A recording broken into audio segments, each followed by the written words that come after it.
Dispensationalism, post-trib, mid-trib, pre-trib, Israel, the church, duality, Iran, Syria, China, Taiwan, Russia, Russiagate, the election.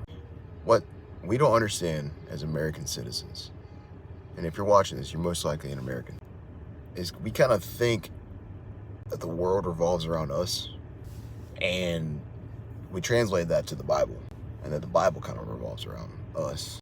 Even though we say with our mouths it revolves around Israel, we really mean it revolves around us. But it's not what the Word of God says. What is dispensationalism? Why are so many people talking about that? Why does Ted Cruz say that all Christians should die for Israel?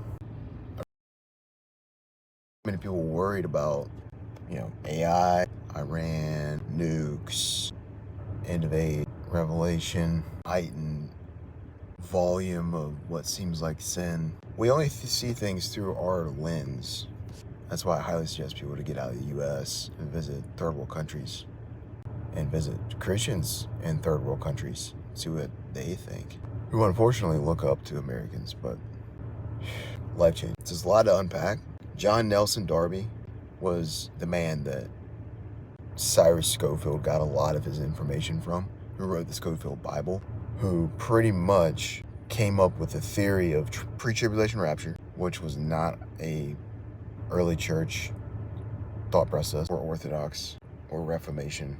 And this is where I'm going to lose people, because so many people, this is very controversial. But no matter what you believe, just stay with me, because it'll begin to make sense. But Darby was pretty much not a direct teacher, but Scofield learned a lot from Darby. And Darby was highly criticized during his time period.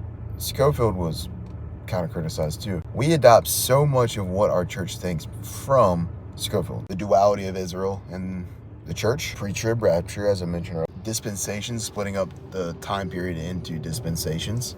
But if we focus on what Jesus said, he said, "But concerning that day and hour no one knows, not even the angels of heaven, nor the Son, but the Father only."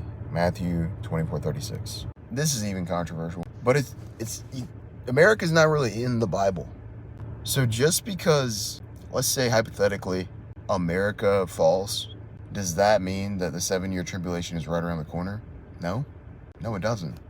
I mean, it might be close, but define close. Define close to God, who 1,000 years is as a day. So we can't be so focused on the end that we miss the present. Jesus told us not to worry about tomorrow, for today would have enough worry of itself. Our focus should be on Him and Him alone.